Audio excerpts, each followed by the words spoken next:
SER Podcast.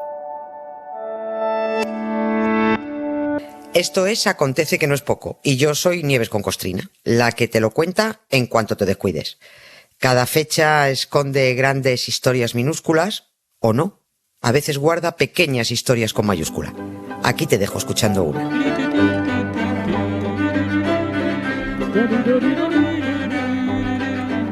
Hola Nieves, buenas tardes. Buenas tardes, Carla. Hola, Roberto. ¿qué tal? ¿Cómo estáis? Muy bien. Hoy hablamos de asuntos laborales, sí. Y lo hemos comentado alguna vez, ¿no? Que en el siglo XVI y XVII había 3 salidas laborales fundamentales si querías tener un oficio rentable. Y esas posibilidades se resumían en un refrán que corría mucho y que decía: iglesia o mar o casa real. Ahí estaban las 3 salidas. Es decir, o te metías a fraile para comer gratis sin pegar sello, o te metías a comerciar, o te metías a guerrear para el rey, o a burócrata, porque la maquinaria estatal necesitaba funcionarios ahí a cascoporro, ¿no? Si querías ser funcionario normalico, bueno, pues con sacarte el título de bachiller bastaba. Pero si querías ser alto funcionario, no del montón, ahí ya tenías que estudiar leyes, ¿no? Y el oficio más demandado en el siglo XVI era el de abogado, porque la burocracia del imperio de Felipe II era tal que el que estudiaba leyes, bueno, salía de la universidad con el trabajo puesto. Te estaban esperando en la puerta diciendo tú para acá, ¿no? Y de eso vamos hoy, de abogados. Que dicho así parece un asunto árido, pero no, que va. Tiene algunas cosas con guasa, incluso me voy a meter en algún charco. El 15 de junio de 1596 nació, atentos al nombre, la rimbombante Congregación de los Abogados de la Corte y Consejos de Su Majestad. Toma. Que sin tanta palabrería es como decir que era el Colegio de Abogados de Madrid y que cumple hoy 425 años, ¿no? Sí. No fue el primero, ¿eh? 4/5 partes de los licenciados en España, 4/5 partes, ojo, de esos licenciados en aquel siglo lo eran en derecho. ¿Y eso por qué tantos? Porque tenían curro fijo. O sea, se tiraban como locos, que tenían trabajo asegurado, ¿no? La corona contrataba a miles, quizás cientos de licenciados en leyes porque se los necesitaba en los tribunales, en los concejos, en las audiencias.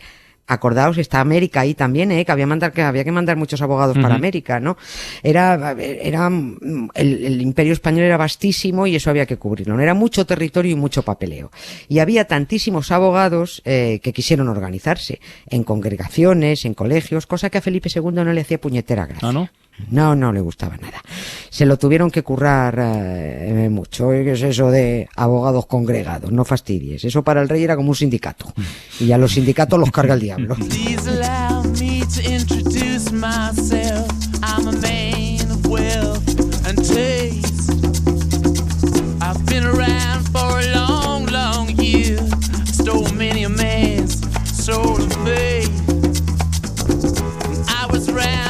Jesus Christ had his moment of doubt and pain.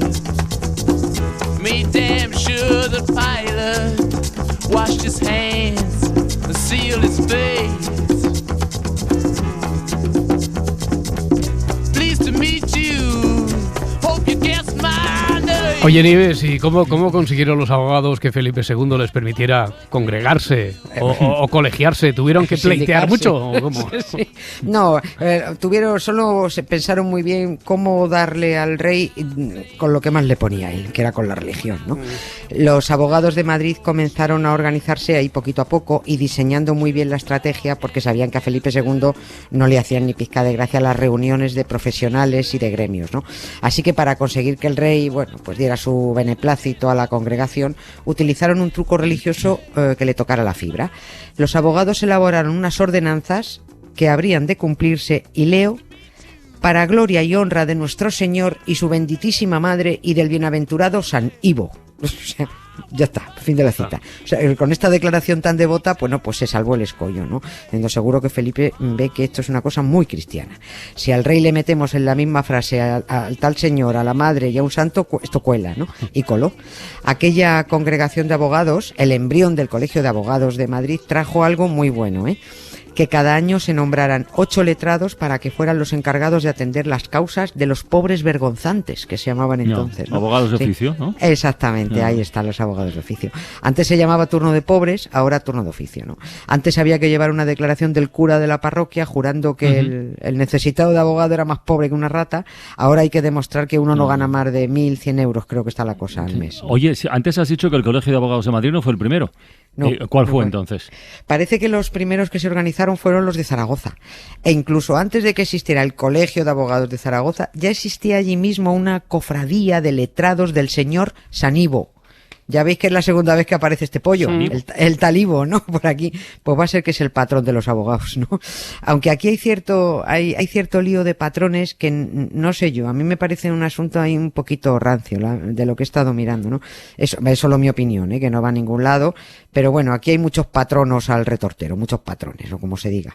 Unos dicen que el tal Sanibo es el patrón de los abogados, pero luego hay otro tal San Raimundo de Peñafort, Sí. que también aparece como patrón de juristas, abogados y colegios de abogados. Y yo no sé cuántos patrones necesitan los abogados, no la verdad. No sé por qué no tienen uno, como todo el mundo, ¿no? Y lo que me parece rancio, no raro, pero bueno, a la judicatura le encaja esto que ni pintado, pero por rancio, es que a estas alturas, en pleno siglo XXI, el Ministerio de Justicia del Gobierno de España todavía entregue cada año como premio cruces de la Orden de San Raimundo de Peñafort, que es una distinción que instituyó el dictador Franco en el año 44.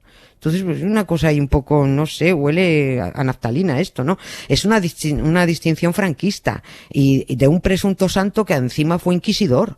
Es que este tipo fue el que introdujo la Inquisición en la corona de Aragón, No ¿no? está Sí, entonces no entiendo yo este tipo ahí de patrones de tal, pero bueno, será que por este país no pasan los siglos y por el Ministerio de Justicia pues tampoco. Y luego queremos jueces de este siglo, ¿no? Pues Santo, santo, yo te canto, santo de mi devoción.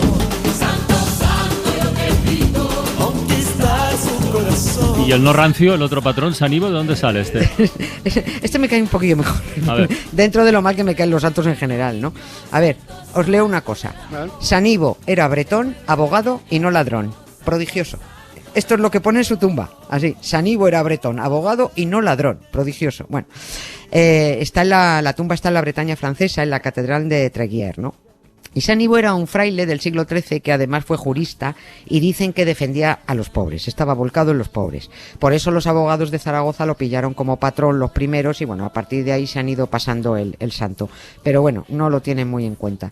Sanibo yo creo que es más patrón de los abogados de los pobres, ¿no? De los abogados del turno de oficio. El otro, el Peñafort, el inquisidor, pues yo creo que es patrón de los grandes bufetes, ¿no? Ahí están Cuatro Casas, Albert Rivera, los Garrigues, esos son los que tienen al Peñafort, ¿no?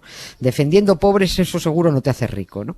En lo que sí hemos avanzado desde aquel 15 de junio de 1596 es en el hecho, es que desde que echó a andar la congregación de los abogados, es en el número de letrados de la Villa y Corto.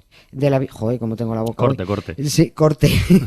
Porque empezaron 37 Sí. y van por 77.000 colegiados Anda. en Madrid. Eso es crecer.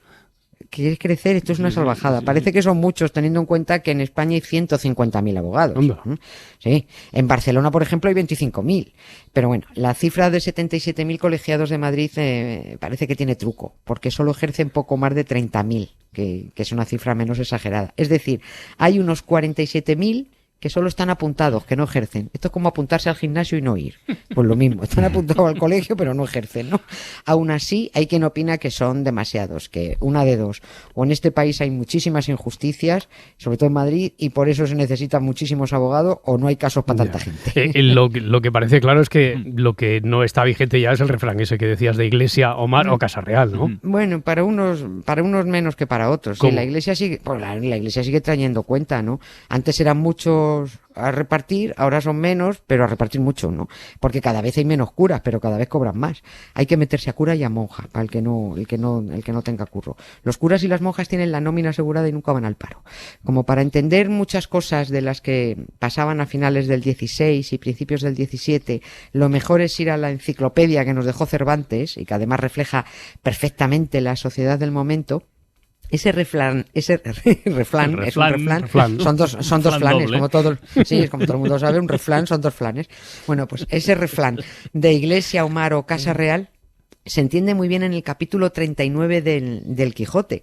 Y vais a ver, lo explica un personaje que está contando cómo quiere dejar colocados a sus 3 hijos. Y dice él: querría que, después que cada uno tuviese en su poder la parte que le toca de su hacienda, siguiese uno de los caminos que le diré. Quien quisiere valer y ser rico, siga a la iglesia o navegue, ejercitando el arte de la mercancía, o entre a servir a los reyes en sus casas. Porque dicen, más vale migaja de rey que merced de señor. Digo esto porque querría, y es mi voluntad, que uno de vosotros siguiese las letras era teología también, el otro la mercancía, y el otro sirviese al rey en la guerra, pues es dificultoso entrar a servirle en su casa. Fin de la cita, también aquí, ¿no? Pero bueno, ya no metáis abogados, criaturas, porque Felipe II ya se ha muerto. Y el Imperio Español se ha ido al garete. Lo de cura sigue saliendo rentable. Eso Oye, sí. ¿y de los 3 oficios del refrán se sabe cuál era el más accesible en aquel tiempo o no? Lo más fácil era entrar en la iglesia porque se aceptaba a todo el mundo. Hombre, en un plano bajo, ¿no? Si Felipe II dejó un país al servicio de la iglesia, con su hijo, el lerdo de Felipe III, llegó el despiporre, porque es que empeoró la situación a tal extremo que hasta los eclesiásticos tuvieron que admitir que sobraban curas y monjas en España.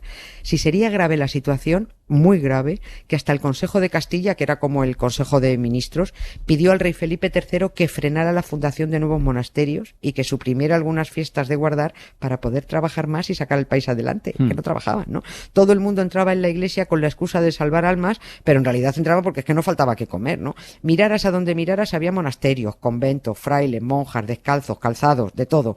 En 1605, 1/3 de la población española era personal eclesiástico. 1/3.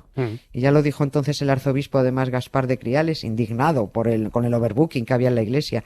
Decía él, muchos se acogen al puerto de la religión, no por Cristo, sino por el pan de Cristo. Bueno, fijo. Bueno, algo es algo. Por cierto, que aquellos que queréis, si estáis buscando estos episodios del Acontece, de los Concostrinos, están en Apple, en Spotify, en Google, en Ser Podcast. En iVoox, en todas partes. En iVoox, veo que es tu favorito. Sí. Hala, hasta mañana, Nieves. Adiós. Un beso, adiós. Suscríbete a Acontece que no es poco. Todos los episodios y contenidos adicionales en la app de Cadena Ser y en nuestros canales de Apple Podcast, Spotify, iVoox, Google Podcast y YouTube. Escúchanos en directo en la Ser de lunes a jueves a las 7 de la tarde. Cadena Ser. La radio.